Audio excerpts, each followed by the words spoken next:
We're diving deep into a true crime narrative today, pulling apart the really extraordinary details of a case that stretches across 15 years.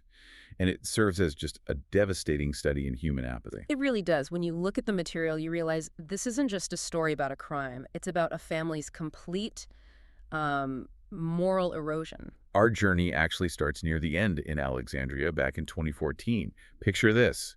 Sudden commotion, flashing lights, security forces descending on what looked like a quiet home. Yeah, and they weren't there for something simple. They were there to arrest a woman named Menna and her father for something, well, far more complex and cold. So this deep dive, it really forces us to ask a central, pretty devastating question. When a whole family just turns a blind eye, what's the ultimate cost? To get to that answer, you have to understand that the 2014 arrest, that was just the final act. The roots of this tragedy, they were planted much, much earlier. Right. We need to rewind the clock 15 years, go back to 1999. That's where the foundation of neglect really began, the thing that made everything else possible. Okay, 1999. So Menna's just 7 years old then. She has a younger brother. Their father, he's a truck driver, often away on long trips, international routes. But he did provide money. Yeah, financially supportive, that's the key phrase. The mother was a homemaker, but that year the whole family structure just collapses, the marriage ends. And the fallout for the children was, immediate and kind of shocking in its speed. Astonishingly fast. The parents divorce, and the way they decided to just abandon their roles is, well, it's something else. The mother, we learn, she quickly left both children with the father. Just like that. Almost instantly. She essentially washed her hands of any maternal responsibility. And she didn't hang around. The material shows really clearly that just 4 months after the divorce was done, Menna's mother remarried, moved to a completely new area. And cut off her relationship with her kids. Just gone. Oh. But the father, who was now technically the sole caretaker, he didn't exactly step up, did he? No. He was described as always having been sort of passive. He kept up his trucking job using the providing money excuse for being away all the time. Exactly. He shuffled Menna and her brother between his sister and their grandmother. He paid the bills, sure, but he was completely checked out of their emotional lives, their well-being. Wait a minute. Isn't it? It feels rare for both parents to show that level of immediate collective detachment. This sounds less like neglect and more like a deliberate choice by both adults. That's the critical point here. Their collective focus seems to have been just self-preservation, convenience. They mistook financial support for actual parenting. And this environment, it didn't just neglect Menna, did it? No, it essentially trained her to seek validation, stability from outside sources. It prepared the ground for the risky choices she'd make later on. Which brings us to around 2009. That desperation for connection, it peaks. Menna's 17 now, searching for the love she never got at home, and she finds Mostafa. Right, Mostafa. A man who, our sources confirm, already had a criminal record. And they decide, look, we'll just live together, no marriage needed. They just saw it as unnecessary formality. Apparently. And look at the father's reaction to this. He knew about it, knew they were living together unmarried.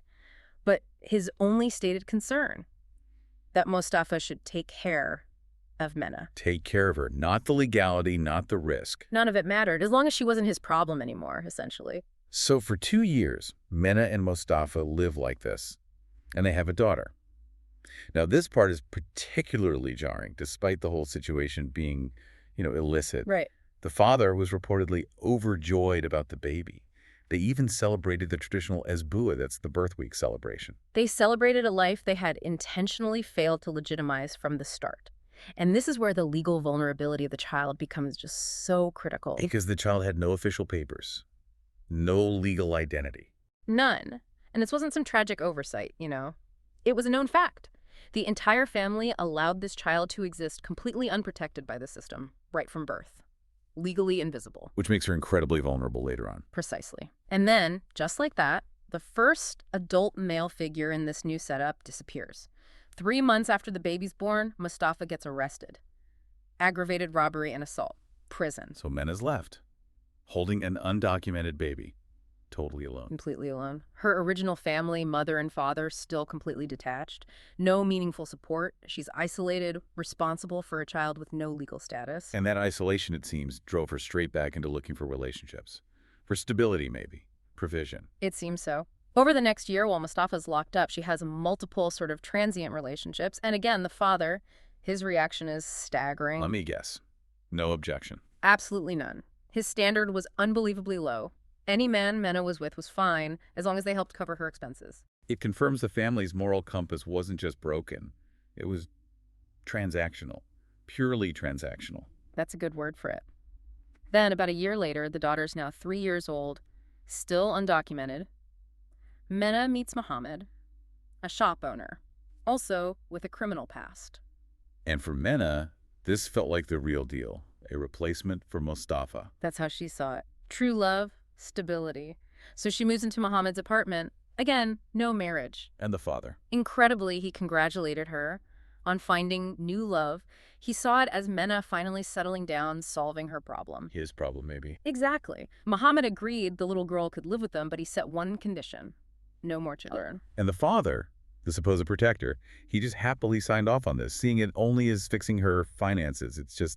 It's hard to reconcile that level of willful blindness. And that new stable life, it crumbled almost instantly. The honeymoon period was catastrophically short. Mohamed became irritated by the child.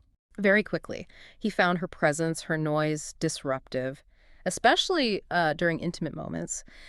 The sources show the abuse started almost right away, right in front of Menna. And Menna's reaction. This is deeply troubling. Her only priority became keeping Mohamed happy, maintaining that relationship. She seemed completely detached, almost indifferent to the physical evidence of the escalating torture. We're talking severe injuries here, right? Severe fractures, arms and legs, extensive bruising, wounds all over the little girl's face and body, and Menna just watched it happen. It's with her own upbringing, that void left by her parents. It completely warped her priorities. Her desperate need for validation from Mohamed just obliterated any maternal instinct. The child became an obstacle to her happiness. She prioritized the abuser. And that obstruction led to, well, the unthinkable. Mohamed confessed he reached a breaking point. The child's crying became intolerable to him. He decided to murder the little girl. And Menna, her reaction? Pure, shocking compliance. The source material just says she was fine with the decision. Fine with it. Okay, so they planned to stage an accident. Mohamed suggested throwing the girl off the balcony, make it look like a tragic fall. He actually started to do it, placed the 3-year-old on the clothesline over the railing. Oh my God. But he stopped. He had to pause. He noticed neighbors were watching from below. So the scrutiny saved her. Temporarily. Temporarily. That awareness that someone might see made him abort the attempt right then. He brought her back inside, closed the balcony door. The murder was averted, but only for a few hours. Just 3 hours later, Menna and Mohamed left the apartment together. Menna was carrying her daughter. Motionless by this point, lifeless. But then, something shifts slightly. A deviation from the plan. Yes, a really critical moment. It suggests maybe a flicker, a desperate last-second flicker of conscience in Menna. After they separated on the street, she changed her route, didn't tell Mohamed. Where'd she go? She rushed to a nearby hospital. A friend worked there as a nurse. She went there, clutching her daughter's body, maybe holding on to some tiny fragment of hope. But the nurse? The nurse confirmed instantly the child was dead. But more damningly, she immediately recognized the signs, the extensive bruising, the wounds. This wasn't an accident. This was murder. And the nurse was going to call the police? Prepared to alert them, yes. Doing the right thing. And Menna panicked. Terrified. Terrified of the homicide charge, obviously, but also terrified of the legal mess around the child being undocumented. She grabbed the body and fled the hospital. On the run, carrying the evidence. The ultimate evidence. And who does she call in that moment of pure panic? Her passive father. Of course. And his response. It's just one of the most chilling parts of this whole thing. After Menna told him the child had been murdered, beaten to death by Mohamed, his advice was purely self-serving. What did he say? Get rid of the body. Immediately. Dump it anywhere. And don't come back to Mohamed's house. His first thought was keeping the problem away from his doorstep. Unbelievable. So Menna followed his instructions. She did. She went to a major microbus station in Alexandria. If you know those places, they're chaotic, crowded public transport hubs. Yeah. Constant movement. And she boarded a microbus with the body. Yes. Rode for just a short time, then slipped away unnoticed, leaving the body of her 3-year-old child behind on the seat for a stranger to find. And that's how the authorities finally got involved. Exactly. Locals found the child, alerted the police. When the forensic teams arrived, they knew instantly. This wasn't an accident, it wasn't just neglect. The severe signs of prolonged torture. It screamed homicide. But the investigation hit a snag initially. Yeah, it moved slowly at first. That microbus station area, it just lacked good surveillance cameras. Police initially thought maybe kidnapping, torture, then disposal. But the break came from the hospital incident. Right. An alert connected the body found in the microbus to the woman who'd fled the hospital earlier with a beaten, deceased child.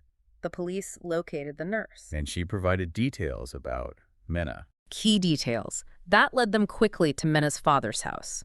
Which brings us back to those 2014 arrests we started with. And when arrested, Menna and Mohamed, they lied. Both of them. Immediately started claiming the girl fell accidentally from the balcony. Said they only panicked because she didn't have official papers. But the forensics. The forensic medical examiner's report completely destroyed that story. It stated conclusively, severe, prolonged torture, injuries totally inconsistent with a fall. This confirmed it was murder. And then came the witnesses. Yes, police solidified the case. They found neighbors who had seen Mohamed putting the child on the clothesline during that earlier failed attempt. Crucial. And crucially, they found other witnesses who saw Menna and Mohamed carrying the motionless child late that night, directly contradicting Mohamed's alibi that he was supposedly at a shop when the fall happened. And the final nail in the coffin for their defense. The father's interrogation. Under pressure, he finally broke. He confirmed Menna had called him, admitted Mohamed beat her until she died, and he confessed he told her to dump the body, confirmed his role in covering up a murder. Wow. So their hopes of lesser charges, like negligence. Gone. Completely gone. The forensics, the witnesses, the father's own confession, it ensured all three, Menna, Mohamed, and the father, were referred for prosecution for murder. The complexity here is just... Yeah. It's deeply unsettling, isn't it? It shows this calculated series of choices over 15 long years, not just some tragic accident. Absolutely. From that initial collective abandonment by the parents in '99, right through to the horrific disposal of the child in 2014, the facts lay out an indictment of an entire immediate family unit. A family that consistently prioritized its own convenience, its own self-preservation, above the life of this small, undocumented girl. And the case really reveals how that systemic indifference, that conscious decision to leave her without a legal identity, made her uniquely vulnerable. Her life, in the eyes of those who should have loved her, became disposable. And that lack of official status played right into their final, cold decision to just abandon her body. Yeah. When you look at the whole progression, like the cold divorce, celebrating the esbuo for a child they wouldn't even register, the brutal torture, Mohamed's plan, Menna's compliance, and then that final chilling advice from the father. The only question left, really, looking back at this entire journey, is the one that kind of defined the investigation from the start. Is this truly possible?